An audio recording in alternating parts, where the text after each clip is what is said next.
Bien yo les gens, c'est Spiker, j'espère que vous allez bien, en tout cas moi ça va super bien. Alors aujourd'hui on se retrouve pour une toute nouvelle vidéo en compagnie de Hydra. Salut à toi mec. Salut à toi gros. Alors aujourd'hui on va faire une petite vidéo sur un top 5 ou 8, je sais pas, des pires histoires qui font peur, donc des histoires d'Halloween. Vu que Halloween approche, donc c'est demain. La vidéo sortira aujourd'hui, donc on va vous mettre des petites vidéos qui font peur, donc on sait pas. Des petites histoires. Des petites histoors qui commencent à être dans les tu te tais. Des petites histoires qui font peur. Donc voilou, on sait pas ce qu'on va mettre en gameplay en fond. Donc on commence de suite. Qui est-ce qui commence à lire en premier? Écoute, je te propose de commencer. Okay. Je ferai la prochaine. Ok. Première histoire. La voisine. Oh. Attends, faut pas rigoler. Un jeune homme habitait dans un immeuble. Une nuit, quelqu'un frappe à sa porte. Il se lève et va ouvrir. Une femme se tient et lui... Ah oui, une femme se tient là et lui demande si elle peut passer la nuit chez lui parce que son ami la frappe. Elle le rassure en lui disant qu'elle a appelé sa famille et qu'ils viendront la chercher dès demain matin à la première heure. Le jeune homme lui donne donc une couverture et lui proposa le sofa, donc le canapé. Le matin arrivé, il se lève et remarque la couverture pliée sur ce sofa. La jeune femme partit tout en étant ok. Il se prépare et part travailler. Le soir suivant, on frappe de nouveau à sa porte.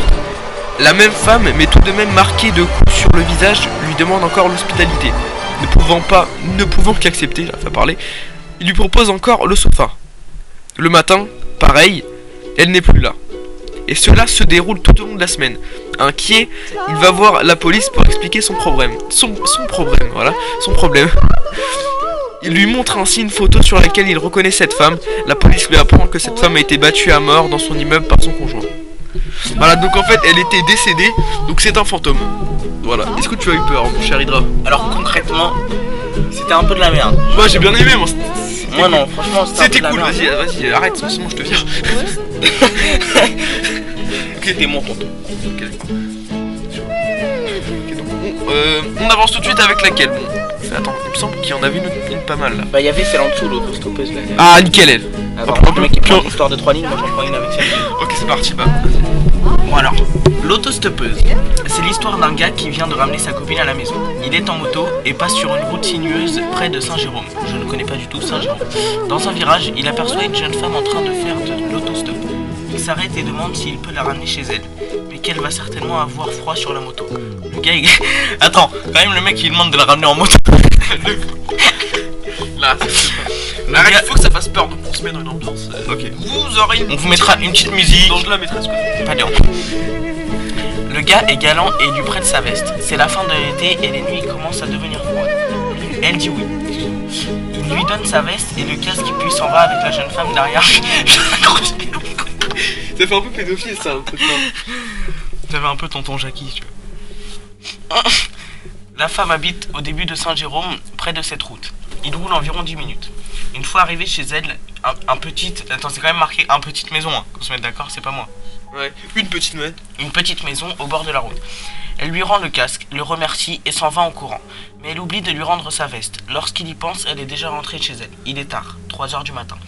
Il décide de rentrer chez lui et reviendra demain pour chercher sa veste chez la femme. Le lendemain matin, il retourne chez la femme. Il sonne à la porte et c'est un homme d'environ 50 ans qui répond. Le gars qui lui raconte l'histoire. Tout. Et l'homme paraît très intrigué. Elle fait un pas en arrière.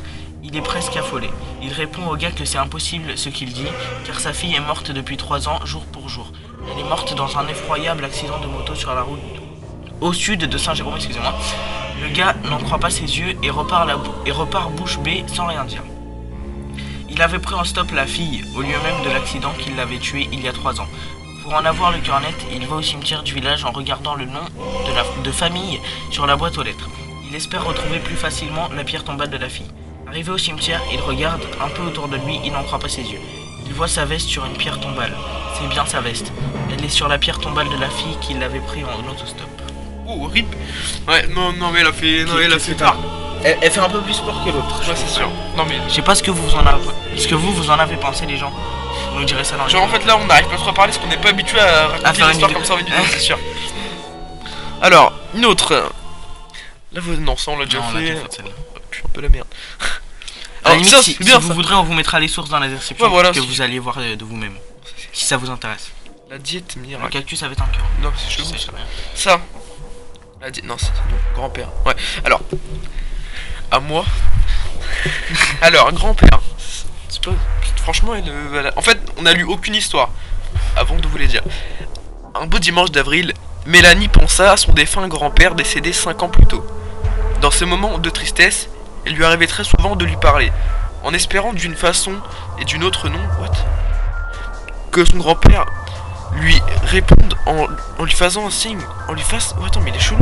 En lui faisant peut-être. Non, regarde, lui répondre, on lui fasse un signe, on lui fasse signe, ou lui fasse signe. Ah non, Ah oui, lui t'as répondre, raison. lui répondre ou lui fasse signe. Ah d'accord, ouais. Cette même nuit, couché dans son lit, lui parlant à voix haute. Elle lui raconta sa journée, ses hauts et ses bas, ses tristesses. Après 30 minutes...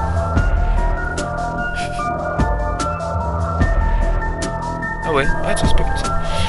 D'accord, voilà, tu m'as... Voilà, après 30 minutes, elle sentit le sommeil la gagner. Elle avait les yeux fermés depuis 5 minutes que le chien, debout sur le lit, se mit à japper en direction de la porte de garde-robe. Ah, Jacques B. Japper, ça je connais pas. Éveillé de peur, d'accord. Et lui lança un oreiller et lui ordonna de se taire. Mais trop tard, le mal était fait.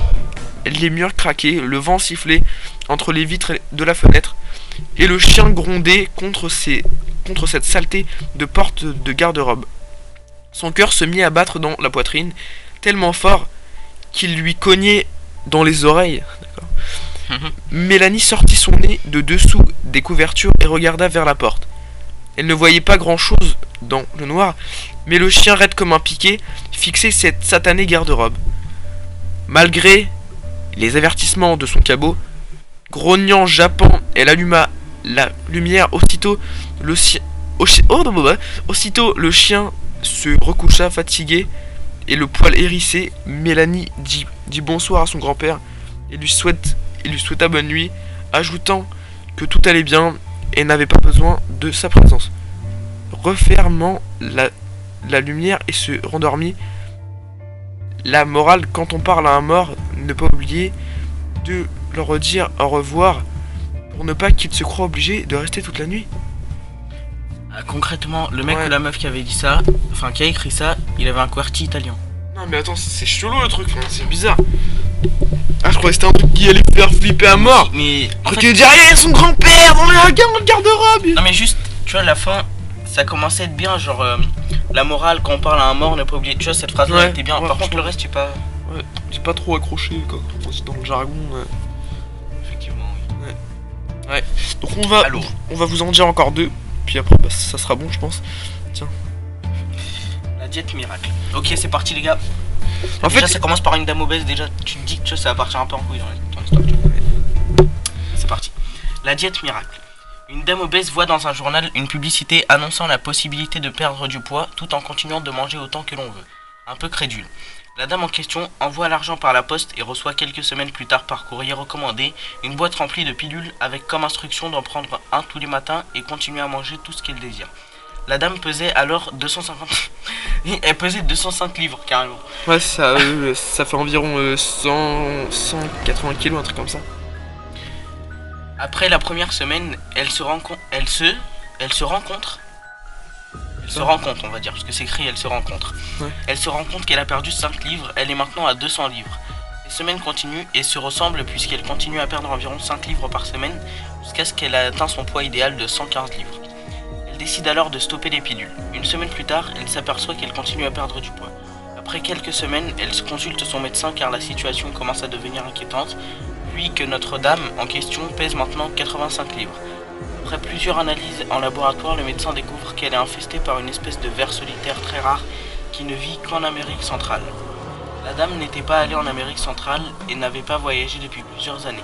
Elle décide alors de se confier au médecin qui fait analyser, excusez-moi, sur le champ des pilules, de la diète miracle. Les pilules en question se sont avérées infestées de larves de vers solitaires. C'est pour cette raison que la diète fonctionnait si bien et que la dame s'était retrouvée si infestée. Ouais, c'est assez nul en fait. Bah franchement le coup de... Ouais, c'est un truc, ça c'est inventé, ça c'est pas possible. Après, imagine, tu vois, genre les histoires tu vois, qu'on est en train de lire, genre ça va nous porter malheur, on va l'air comme ça. Non, arrête, vas-y. Oh. Tu me fais peur. Eh, là, regarde. Vas-y. Donc là, c'est la dernière histoire, les gens. Un soir d'Halloween, un vieil homme du New Jersey a été retrouvé mort dans la cuisine de sa maison. Donc déjà, on part sur une mort. Le soir d'Halloween l'an dernier. L'histoire dit que celui-ci vivait seul avec sa femme, tout aussi vieille que lui. L'homme en question n'était pas de nature facile à ce que l'on raconte et celui-ci maudissait tous les enfants. Le soir d'Halloween, il avait décidé de donner des pommes remplies de lames de rasoir qu'il avait confectionnées le même matin. What? Sa femme, qui n'était pas d'accord avec les actes inhumains de son bon vieux mari, décida donc d'arrêter le vieil homme. Elle lui prépara sa tarte préférée, l'invita à en dévorer une bonne pointe pendant le dessert, avant que les enfants ne viennent frapper à la porte. L'homme qui dévorait toujours tout du coup comme le ferait un porc dit, d'accord, chelou. Avant d'avaler la pointe au grand complet, mais où as-tu pris les pommes pour faire la tarte? Je les avais toutes prises ce matin. Puis c'est en avalant avant même de mâcher qu'il se trancha toute la gorge de l'intérieur. Ils sont chelous leurs trucs là. Moi je te propose de quitter le site tout de suite. Ouais, de quitter. Étant donné que là, vraiment ça commence à devenir un peu chelou. Ça dégage. Donc voilà les gens, c'est la fin de cette vidéo, j'espère Non. que vous aura plu. Bah de toute façon on a fait toutes Ouais. les histoires. Voilà les gens, j'espère vraiment... Non mais Ça, parce que non. là c'est ma vidéo en fait, toi tu dégages, Non, tu rentres non, dedans. non, Tu rentres dedans Non, parce que là, c'est on est ma chez vidéo, c'est ma vidéo. Ah non mais là on non. Eh, tu arrêtes là maintenant. Ah. Là on est chez moi, ok. Donc voilà les gens, c'est la fin de cette vidéo. J'espère qu'elle vous aura plu. Si c'est le cas, n'hésitez pas à lâcher un maximum de likes. Abonnez-vous à ma chaîne, juste la mienne, Hydra il est nul. Non, à la chaîne d'Hydra. Donc cette vidéo sera sur les deux chaînes. Hein. Ouais. Ouais, elle sera sur les deux chaînes. Et surtout les gens, n'hésitez pas à nous dire dans les commentaires si ce genre de vidéo à deux ça vous plaît, si ça vous fait rire. Ou pleurer. On pleurait parce que ça peut arriver que les gens un peu ils pleurent, tu vois, ils se font caca dessus et tout. Ouais. Moi ça m'est déjà arrivé. Ouais. Personnellement. Ok, donc Donc voilà. si vraiment ce genre de vidéo vous plaît, on n'hésitera pas à vous en refaire si vraiment ça vous a plu. Nous ça nous dérange pas vu qu'on habite pas très loin et puis que on se tape bien des barres quand on règle ensemble. Ouais. Voilà. Bah écoute. Voilà, donc sur ce, les gens, moi je vous dis ciao, c'était Spiker. Et Hydra, salam alaikum. Ciao les amis.